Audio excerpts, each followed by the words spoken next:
All right, council member.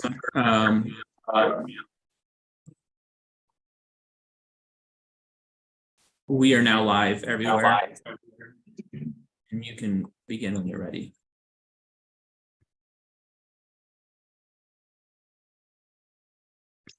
Calling this hearing to order. Good afternoon. I'm Robert White, council member at large and chair of the Committee on Housing. Today is Thursday, October 12th, 2023. The time is 10:06 a.m. and I'm calling to order this public hearing on B25-242, the Reverse Mortgage Foreclosure Prevention Program Amendment Act of 2023. Introduced by council member Anita Bonds and myself on April 3rd, 2023. This bill seeks to amend the District of Columbia Housing Finance Agency Act to establish the Reverse Mortgage Foreclosure Prevention Program, or REMIT, on a permanent basis. Previously, the program operated as an 18-month pilot program followed by a series of emergency and temporary extensions.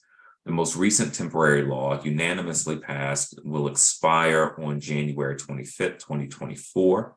Currently, $215,957 remain under the temporary program.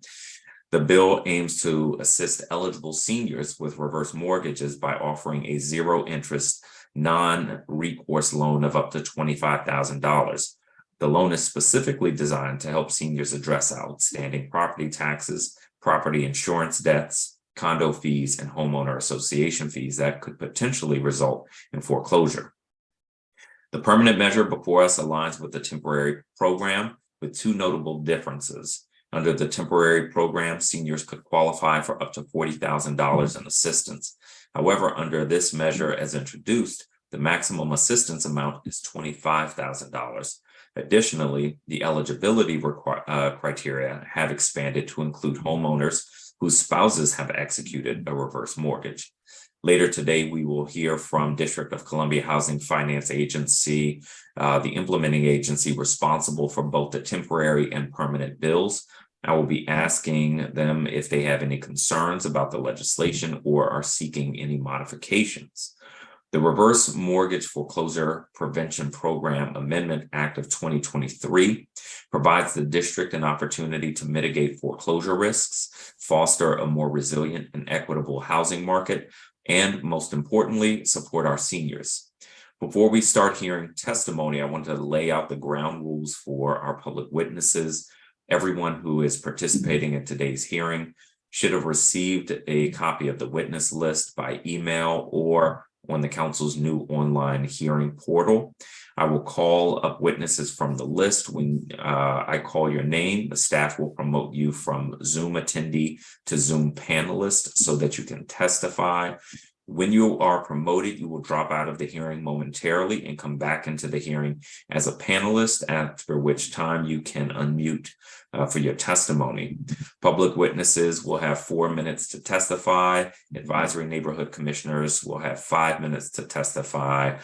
We have a short witness list today, and I know that everyone isn't here, so I'm going to call all of our public witnesses, including our advisory neighborhood commissioner. So this panel will include Nikila Smith, co-director of the People for Fairness Coalition. I believe Ms. Smith is not with us today. Brandon Dean, principal of Campaign X Policy. Ali Semi with James River Housing Partners. Barry Madani, CEO of Solid Properties. Latoya Edwards, Department of Housing and Urban Development. Joanne Savage, managing attorney with the consumer and homeownership practice of the Legal Counsel for the Elderly. Barbara Beatty Jones, public witness. Seth Hines, public witness, and advisory neighborhood commissioner Salim Adolfo, ANC 8C07.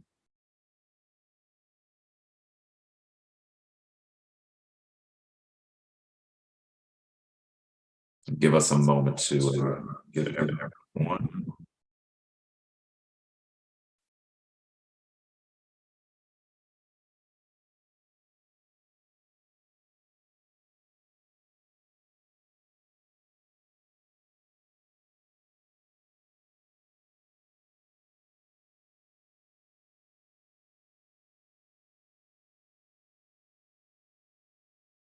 Joanne Savage, can you promotion?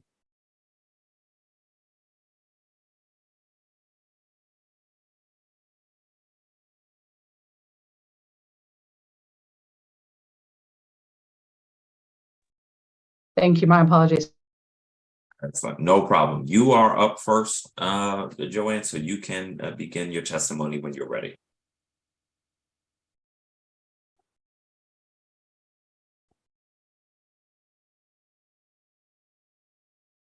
All right, you should unmute. Oh, there we are. There we are. Excellent. Thank you, Council Member. Good morning, Chair White. My name is Joanne Savage. I'm the managing attorney for the Consumer Advocacy and Homeownership Preservation Practice at Legal Counsel for the Elderly. LCE's consumer practice represents homeowners age 60 plus who are facing foreclosure, and we have a specialized expertise in defending older homeowners facing foreclosure by their reverse mortgage lender. And you just went into the background of this problem in reverse mortgages, so I'll try and keep my background a little short here. But homeowners with a reverse mortgage do not have a monthly mortgage payment, but they are required to pay their property taxes, maintain home insurance, and stay current on their condo or homeowner association dues. Under the strict federal rules governing reverse mortgages, the mortgage servicer must start a foreclosure if the homeowner falls behind by just $2,000 and cannot immediately repay. The result of this harsh system is that we at LCE see homeowners in their 70s, 80s, and even 90s facing foreclosures over amounts that are often in the range of just $5,000. The amounts are small, but homeowners on a low fixed income simply cannot catch up and ultimately face foreclosure and displacement. The district's REMIT program, first launched as a pilot in fiscal year 2019, offered a straightforward and successful remedy for this harsh system, provides financial assistance to eligible homeowners to stop the foreclosure and give them a fresh start. The district was the first jurisdiction we are aware of to offer such targeted financial assistance.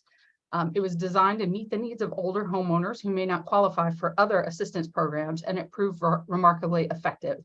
In the first 2.5 years of the REMIT pilot, over 20 LCE clients received assistance to remain safe and secure in their long-time homes.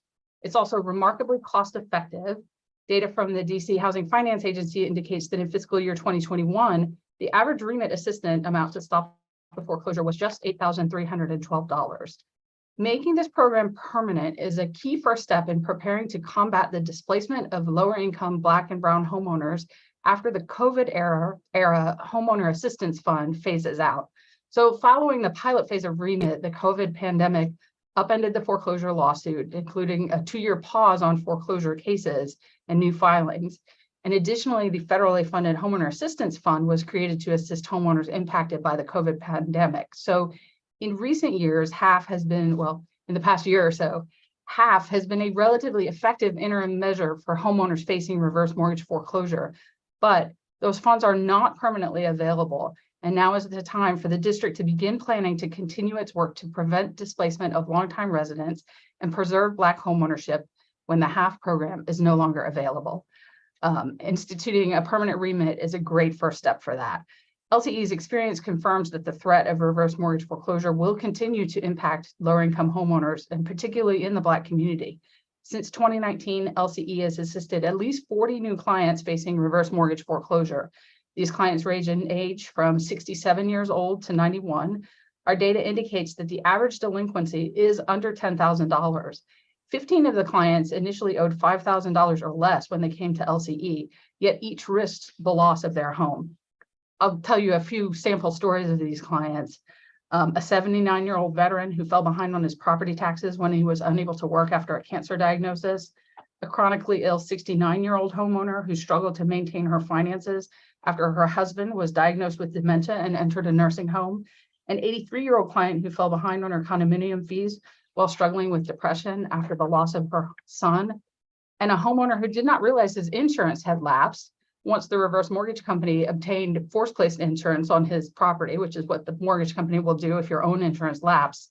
It also started paying the property taxes, causing the amount owed to snowball.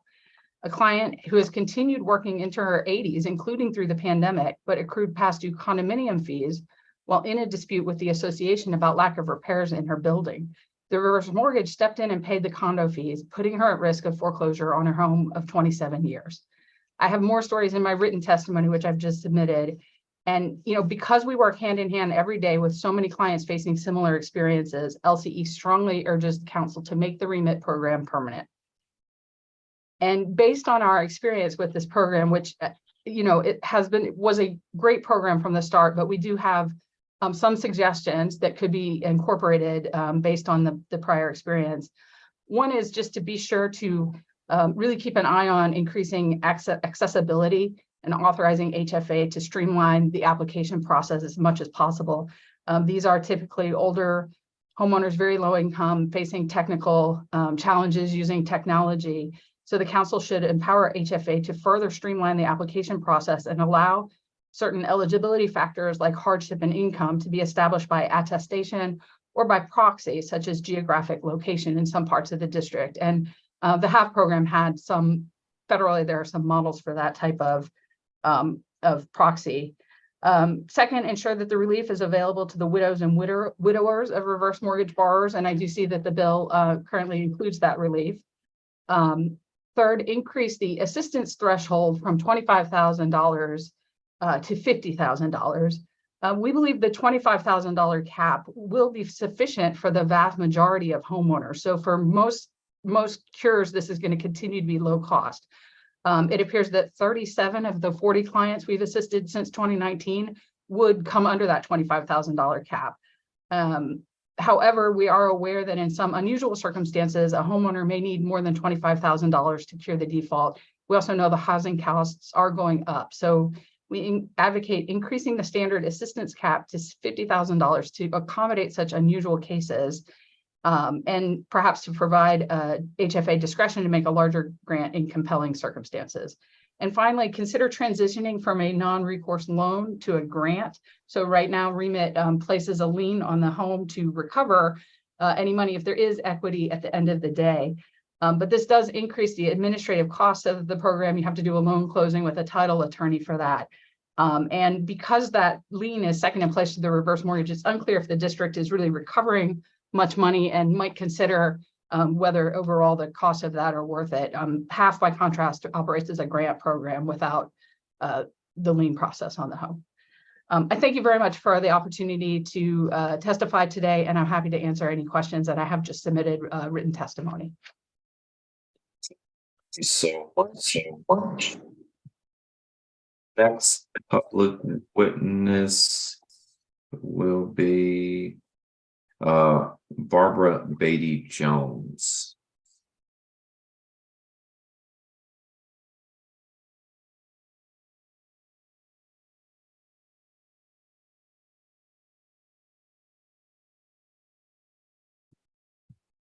Barbara, if you are on, try to unmute and ideally turn your camera on.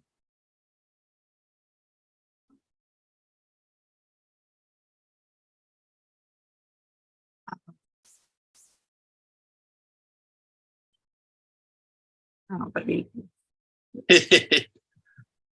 Oh shit. There's a song. Oh, well, we can hear you. We just can't see you. So that's the most important. That's the most important part. That we can hear you. Good morning, council member. We're having a time over here this morning. But no problem. Look, the most important thing, you're here and we can hear you. So everything else is actually. I had written out a statement, but I put myself in your shoes, and I thought about the fact that if I were you, I would want to hear from this person directly and let them speak exactly how they feel, not from just words written on a piece of paper. So I like it. I'm sorry. Excellent. I like it. Go ahead and proceed. Okay. I am an 80-year-old native Washingtonian. I lived here all my life and I love this city. Had chances to move away, would not move. You are a blessing to the city. I don't know how much you know that, but we as seniors do. I died right here in this house in the son's arms in 2018. And by the grace of God, I went off. Oh, can you hear me? No. And every once in a while, there's an echo. It seems to stop pretty quickly. It happened to me as well. So I can hear you. That's how we got behind in our taxes. Everyone in the home, my two sons, they all came and supported me and been here ever since. I did not receive my property tax notification. So it went directly to the reverse mortgage, which is one of the most horrible monsters ever created to keep, I call it MDS, modern day slavery, to keep people of color from owning anything. I'm not going to go into that because that's not what we're here for. But from the time that we explained to them what was going on, that we were trying to get things caught up, because everything stopped. Everything except my Social Security stopped. The kids stopped everything to take care of me. And it wasn't then the pandemic came. We applied for the assistance from the district, approved, but never got the final. We're in this position, and I know I'm speaking for millions of seniors today. We need this program removed because it preys on the elderly. They go after them. They sell you this big, beautiful picture. And once you're in it, they just hound you, harass you, call you every single solitary day, sometimes 2 or 3 times a day. And you're thinking, oh my God, am I going to have a home tomorrow? Am my children going to have some place to stay? What can I do? You are at your most vulnerable because you cannot pick yourself up and go out there and do anything. And you're not going to let your children like me go out there and do anything wrong to get it done. So I constantly not only am thinking about myself, but telling them, you don't do wrong. All money is not good money. Don't bring me a dime in here that you cannot explain to me where you got it from, home or no home. As much as we love this home, as much as we've been here for 27 years. Now you tell me, isn't that a monster trying to take something away from a family who's lived here forever? They don't care about this home. All they want is to make sure you don't get any further. Whew. My children say I'm preaching when I do that, but does that help? Oh, I can't hear it. I can't hear you.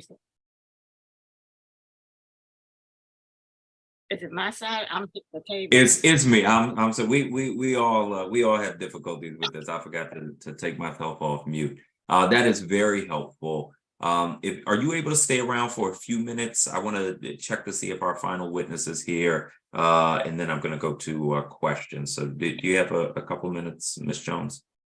I have been waiting to get in front of you. You don't. I've been admiring you from afar. I just can't get to the city council, which is where I used to work. I used to work for John Wilson. Oh wow! Wow. Well, I'm honored to have you with us, and glad we got to connect. That's one of the great things about Zoom and technology is you don't have to come to the building anymore. So give me one moment. Let me just check on our final. We have at least one more witness. Seth Hines, welcome. Hi, Councilmember. Can you hear me? Yes. Hi, how you doing? So I'm actually not here for the bill in particular. I have something else prepared to talk about. It should be the testimony that was given to you by committee staff. But thank you for taking time out of your day to listen to me. As you've stated before, my name is Seth Hines, and I'm here to talk about youth homeless services, in particular the organization known as SMILE. As we all know, SMILE is one of multiple youth transitional housing facilities in the city of DC, providing both drop-in services and transitional housing for youth throughout the district, particularly LGBTQ+ youth. I'm a current resident SMILE. I'm currently living in Youth House 1 here, which is located in the Northeast. I've come in front of you today to implore you and DHS to reconsider your decision to deny SMILE certain grant funds for the 2024 to 2025 fiscal year. As a resident of multiple transitional housing centers throughout DC, I thought I might give my perspective as to why facilities like Smile are important. As a trans neurodivergent individual, I've lived in multiple shelters and transitional housing facilities throughout the district, including Adams Place, Casa Ruby, and now finally Smile. Each of these places have had their ups and downs. As a map here at Adams Place, all male shelter wasn't exactly safe for multiple reasons that should be abundantly clear to you, council member. We're all aware, of course, of the closing of Casa Ruby and the fall that emitted for all the youths that were housed there due to Root Coronado's negligence. And while Smile has had its issues due to individual residents, I cannot in good conscience claim that the problems I've experienced at Smile would be due in any fault to the organization's part. Now, many residents of the LGBTQ plus nonprofit housing organizations like that live here feel that the central goal for transitional housing, that is giving resources and shelter for the unhoused to get them to a place of future stability, quite frankly, has been lost or doesn't seem to be there in the first place. And I'm inclined to agree personally. I mean, I've heard stories of friends in other transitional housing dealing with some horrid conditions, a lack of consistent running water, broken cameras that can't be used in case of crimes or violations on premises. And in one particular case, one of my friends was assaulted and feared for her life. Yet not only was the resident not disciplined, but they continued to live next to her as a next door neighbor, as staff instructed her not to talk to law enforcement. I mean, according to them, they had no recourse, no watchdog to shine a light on these issues. And as a result, they stayed silent where they should have been able to have the confidence to speak out and fight for themselves. These are the daily lives of LGBTQ youths in our city. Hazards that would have befallen me if I hadn't been in a place like Smile. And I'll be honest, if it weren't for this organization, I wouldn't be in front of you today right now talking to you.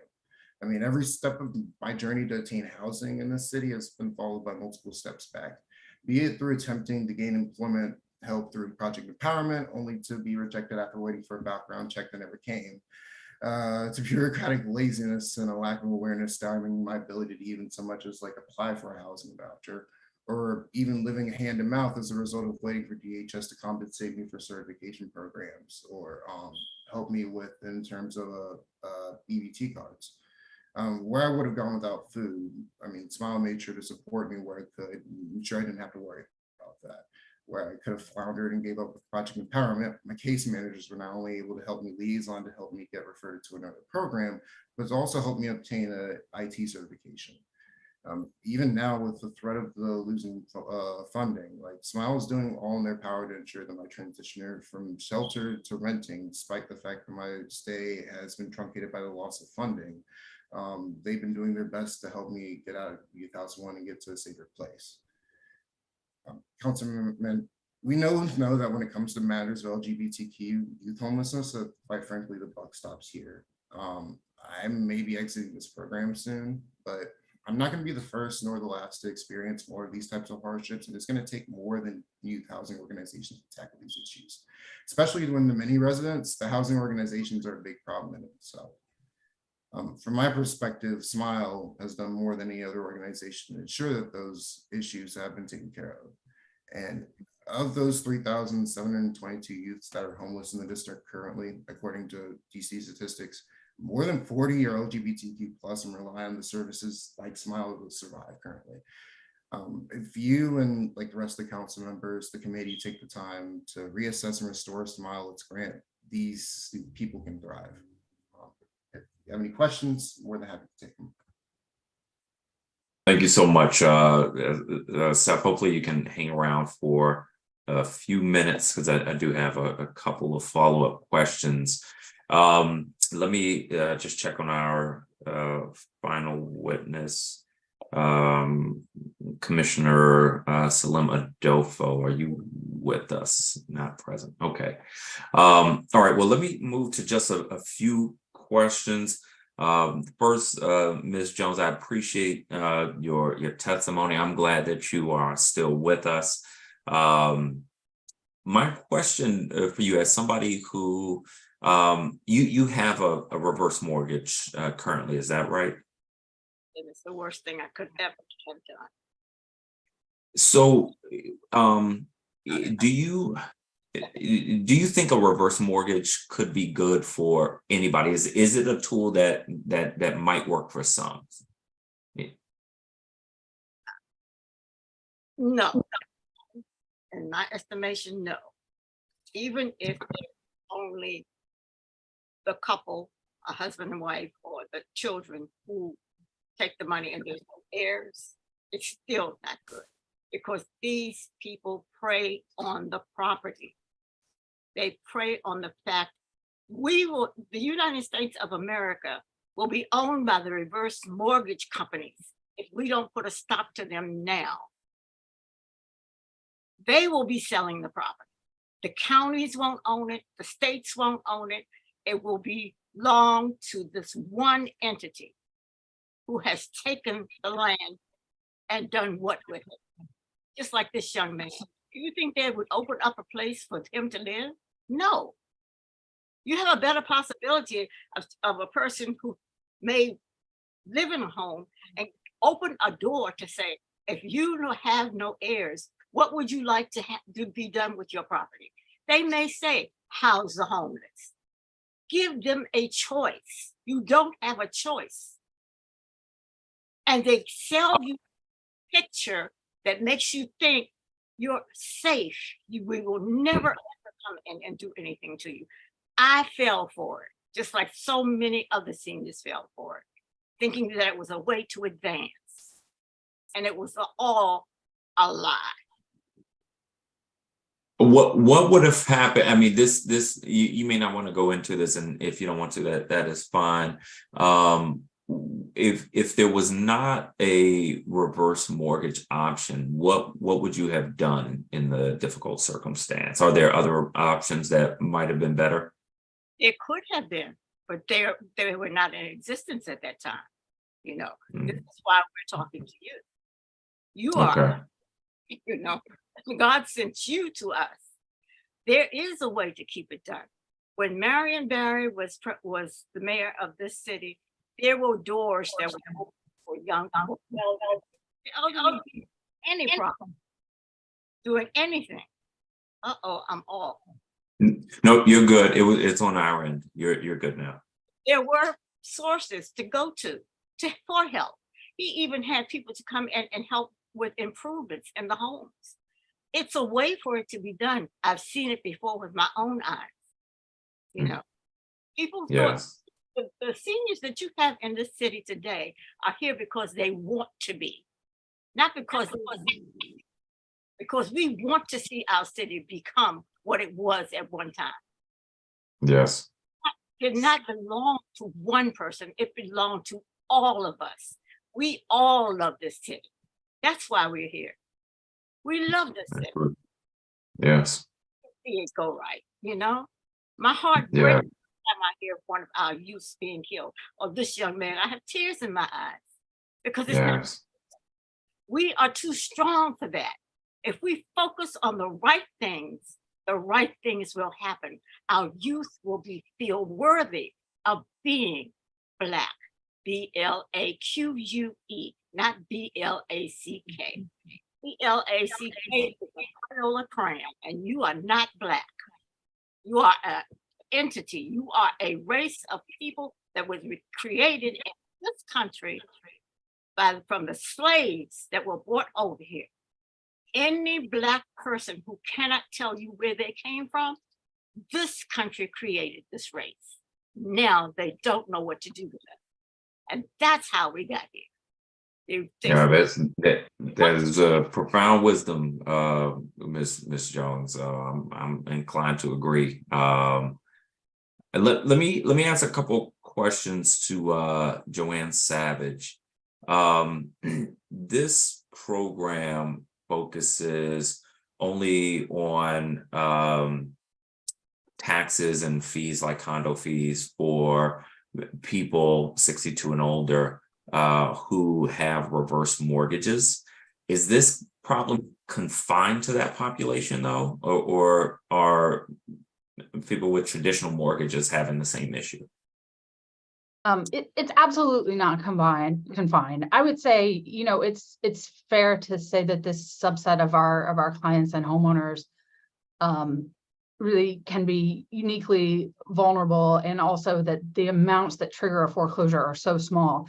But we see similar situations with our clients facing foreclosure over just property taxes when they own the home outright, and also with condo association fees. So, I mean, one of the really, we have for the past year had the Homeowner Assistance Fund program, and it is a broader program. Of course, it's federally funded, but it helps folks who are, own the home outright, but have fallen into property tax foreclosure, folks who are behind on their fees with the condo association, and people in forward mortgages. And, to sort of pick up on a point of Ms. Jones, I think had we not had the HAF program to kind of help folks catch up with what they had fallen behind on during the COVID pandemic, many older homeowners facing those charges may have been pushed into a reverse mortgage as the only option short of a sale of the home. So I think REMIT is a sort of a foundational key first step, but I think coming out of the pandemic, our office certainly wants to be talking about when that HAF federal money funds, runs out, can the district continue that with local programming funds, because it's been an incredible difference maker in trying to stop displacement. It's hard to imagine what the district would look like without that program to hold off foreclosure for many homeowners for all sorts of different home-related charges. Example you gave in your testimony, I think you said that the reverse mortgage company stepped in to pay the property taxes, and then the reverse mortgage company exercises foreclosure. Yes. So, again, to kind of pick up on something Ms. Jones was saying, these loans are sold in a very rosy sort of way. Get a reverse mortgage, you'll never have to pay another monthly, you'll never have another payment. You're guaranteed to get to live in the home. Kind of, there's a lot of happy talk about how much equity will be left at the end, and it sort of downplays that these reverse mortgages are very expensive for the homeowner, and often there is no equity to pass on at the end of the day. So they're sold very aggressively, and one of the borrower does, they don't have a monthly payment, but they are required to keep current on property taxes and keep that homeowner insurance in place, and also keep up with the condo fees if they're in a condo association. So if the mortgage servicer sees that a missed property tax payment has happened, or if they don't have a record of insurance on file, they'll either get their own forced place insurance, or they'll make that property tax payment, and then they'll demand repayment. And if the homeowner can't repay that lump sum, the loan is considered in default at that point, and the reverse mortgage will start paying all the property taxes. And that's something that we have sort of fought. But once you miss that one payment and trigger yourself into default, they'll start paying that in advance, which causes a lot of confusion for the homeowner and makes the amount that they owe snowball. So now I missed, a $1,500 payment. Now I owe $5,000, and on a fixed income, it quickly becomes sort of insurmountable, although again, relatively modest in the scope of, assistance program here. So that is that's what REMIT in particular is designed to address. And, by definition, these are going to be homeowners age 62 and older, because you have to be 62 to get the reverse mortgage. And, often it is a little bit, it's not immediately after getting the loan, but a little bit after that's, one thing will occur, and you miss that payment when you hit a hardship, a hospitalization, or a death in the family, that type of thing.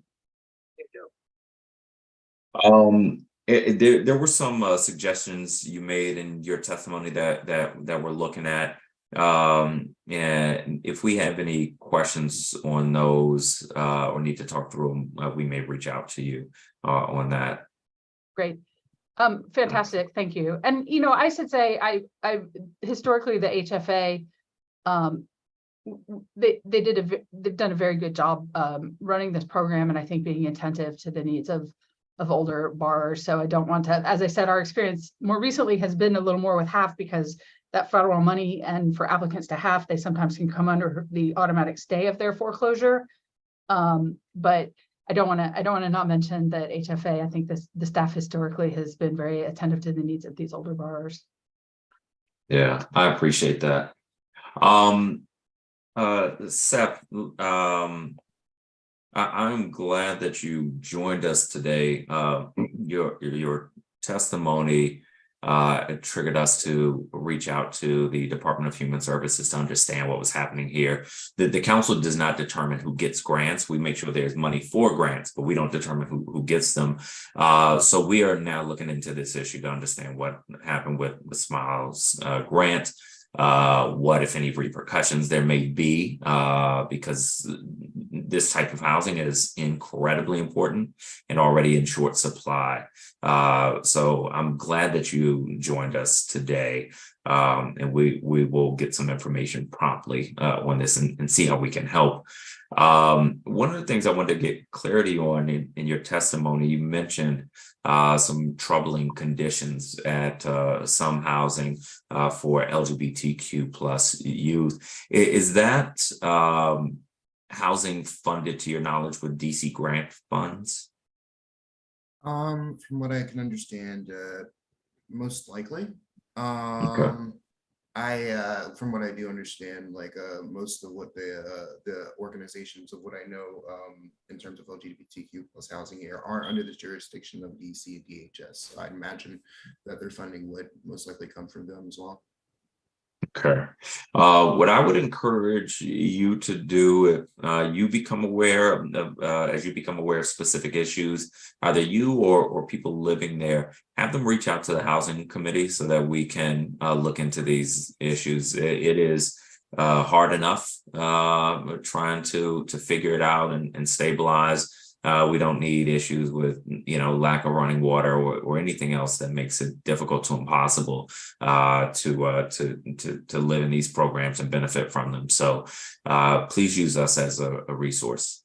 I certainly will keep that in mind, Councilmember. That being said, one of the prevailing wisdoms that I've learned of living in these housings is that the worry of speaking out. That is, there is, unfortunately, for a lot of people, that threat of being able to speak out and having that consistent housing.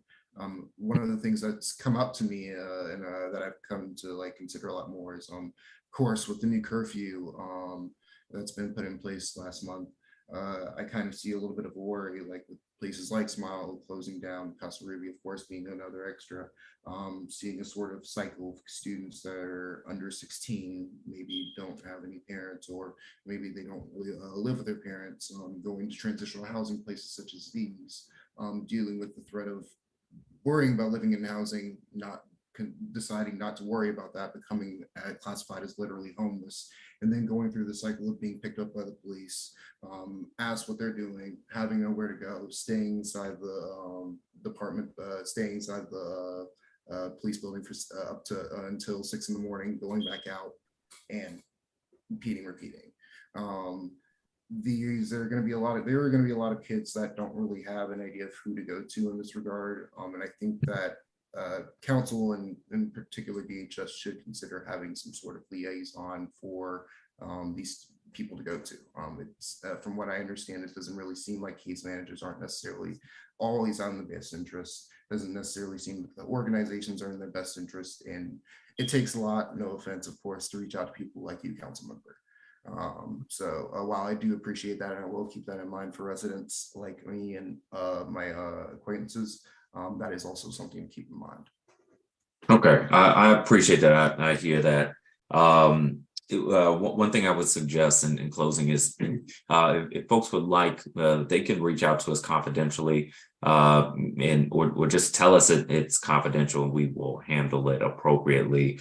And my team, who are incredibly talented and passionate, are an extension of me. So folks should be able to reach one of us as you need. But I hear your other recommendations and we'll process those. I want to thank this panel of public witnesses for your testimonies, which really do help us in understanding the issues and sharpening legislation as we move it through the legislative process. So thank you so much for being with us. I'm going to turn now to our government witness, DCHFA And I would like to welcome Executive Director Christopher Donald. And I will give him and his team, I believe, a moment to get queued up.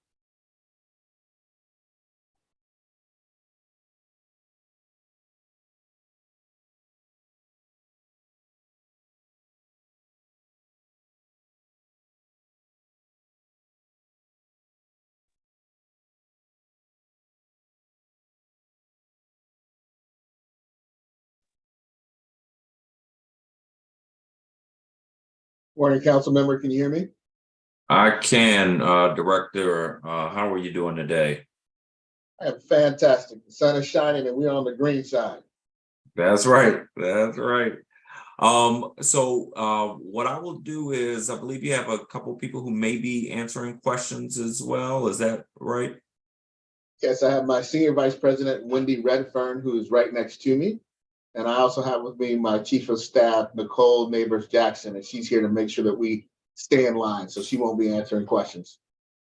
Excellent, excellent. So anyone who is or may be speaking, it's the practice of this committee to swear in our government witnesses. So I would ask that you raise your right hand. Do you swear or affirm under penalty of perjury that the testimony you are about to provide to the Committee on Housing is the truth, the whole truth, and nothing but the truth? Yes. Yes. Excellent. You can begin your testimony. Thank you. Good morning, Chairperson White and members of the Committee on Housing.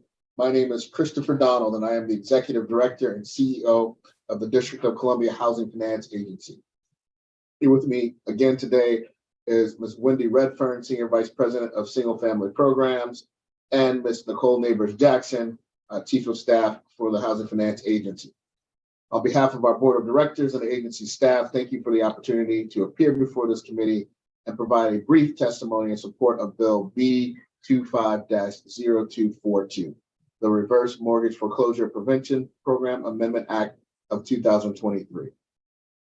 In her prior role as chairperson of the Committee on Housing and Executive Administration, Councilmember Anita Bonds introduced legislation that created the Reverse Mortgage Foreclosure Prevention Pilot Program, which is known as REMIT. In March 2019, DCHFA launched REMIT and provided financial assistance for the payment of overdue property taxes and property insurance bills for those district homeowners 62 years of age or older who held a reverse mortgage and were at risk of foreclosure. The financial assistance was provided to qualified homeowners in the form of a zero-interest, non-recourse loan with a maximum assistance amount of $25,000. At the conclusion of fiscal year 21, the agency completed the administration of the REMIT pilot program. There was a remaining balance of $215,957 that is currently available. Bill B25-0242 seeks to establish a permanent reverse mortgage foreclosure program, expand the eligibility criteria, and broaden the use of funds to cover specific people. If the legislation passes, DCHFA is prepared to oversee the permanent program and administer the remaining funds, as well as any future allocation for this important foreclosure prevention resource. This concludes my testimony, and we welcome your questions at this time. Many questions on this, but a few. The REMIT program has now been authorized on a pilot or temporary basis for a few years now. How is it going to this point? So, good morning, Mr. Chairperson. The program has been dormant for some time now. It's my understanding that the program went well while it was operating. The folks that we did serve needed those resources, and we made sure that they got those resources accordingly. But when the program was operating the last time, we did not have anyone that came through. It's my understanding, or it's my belief, that the reason for that is because at the same time, the HAF funds were available. And so because of that, it was not really a necessity to make sure that people were coming through REMIT.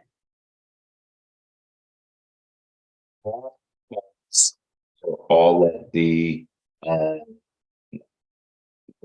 same things that the remit program covers? Could you repeat the first part of your question? I couldn't quite hear you.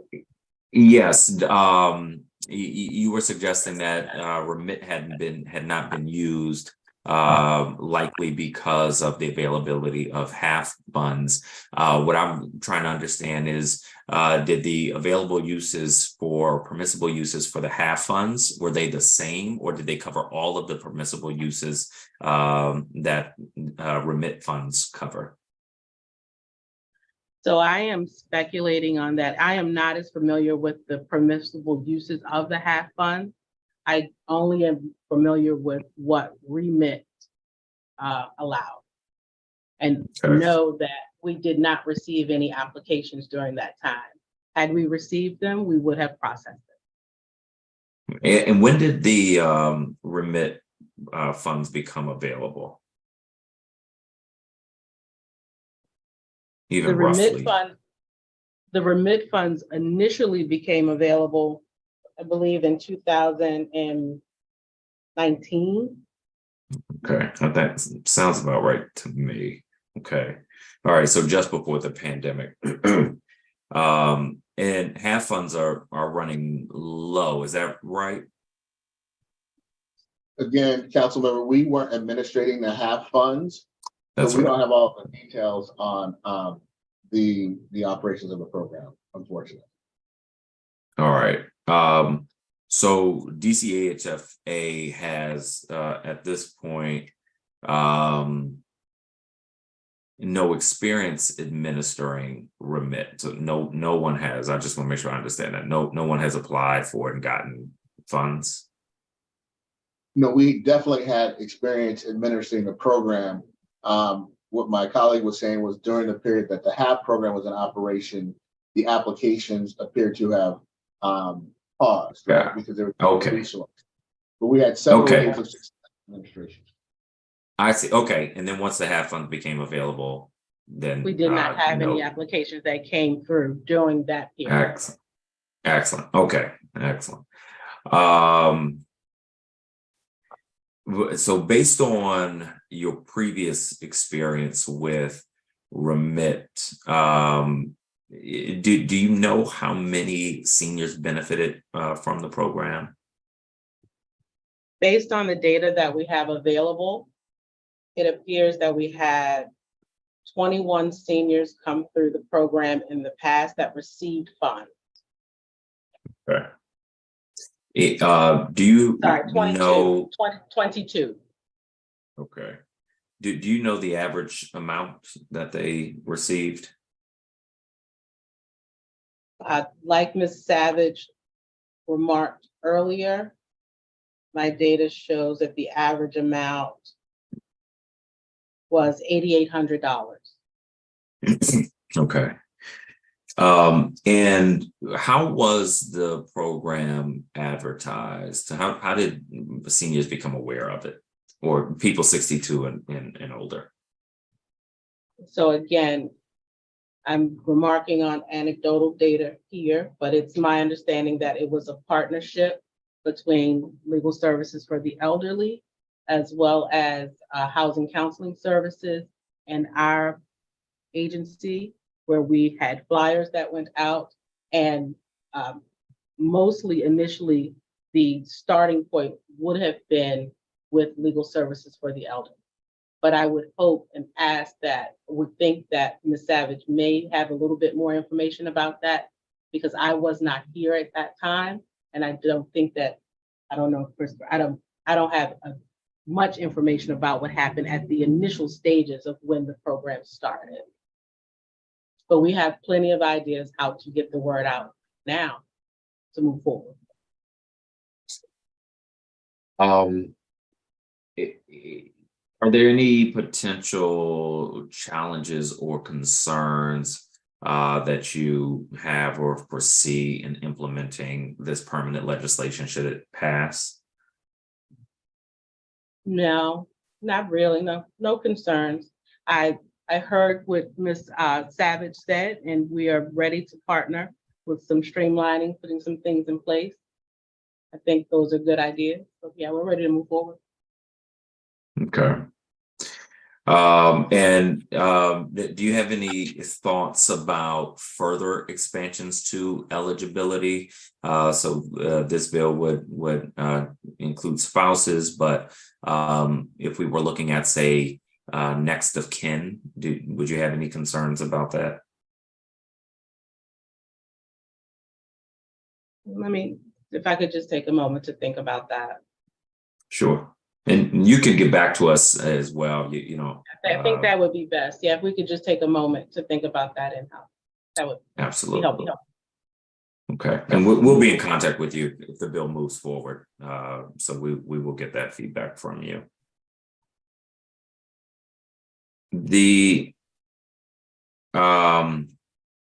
The most recent temporary bill and the proposed permanent bill before us today include condo fees and homeowner association fees as eligible uses of the financial assistance. I believe that was at DCHFA's request. Is that right? Yes. Okay. Okay. And why is that? Because what we were seeing was we were getting requests for assistance, and the program at that point in time didn't cover those expenses. And it was what we saw that the market needed, so we came back and asked for those adjustments for the program. Excellent. And do you have any estimates on how much money we will need in this fund to meet the need? I don't have any estimates ready today, but we can prepare those. We can prepare some projection. Okay.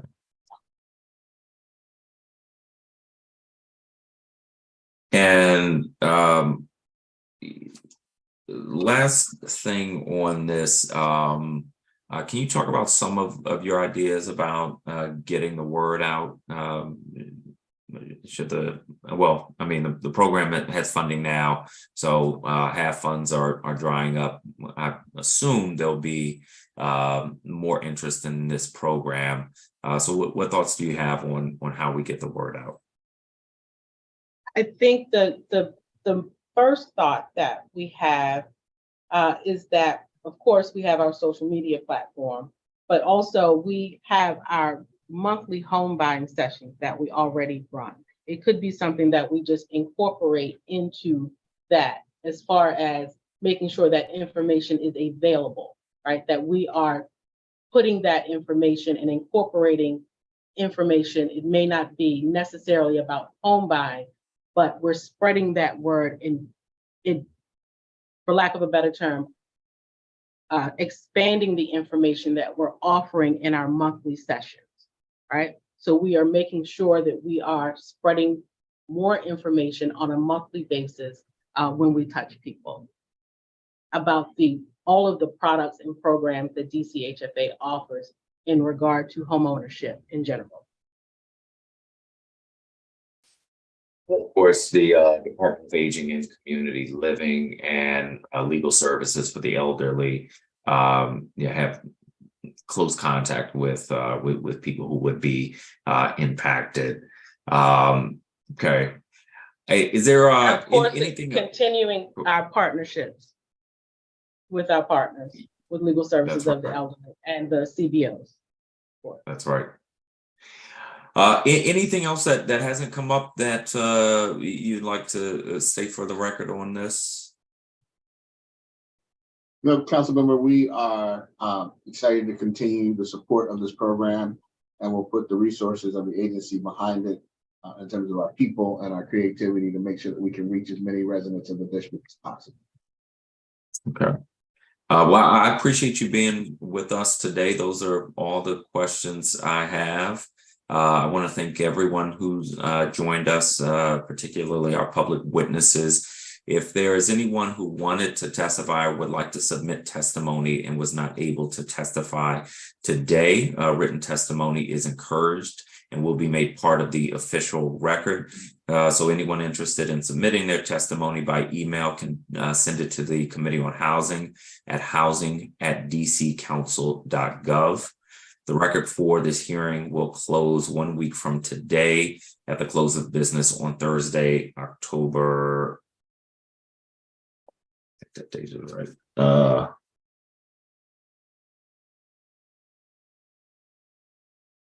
Thursday, October 19th, 2023. If you are interested, oh, I'm sorry, no, we'll close on October 26th. So you have more than a week. The record for this hearing will close on Thursday, October 26th. If you are interested in learning more about the work of this committee, please sign up for my newsletter at robertwhiteatlarge.com so we can be in touch with updates. With that, the business before this committee is concluded. The time is now 11:01 a.m. and this public hearing of the committee is adjourned. Thank you.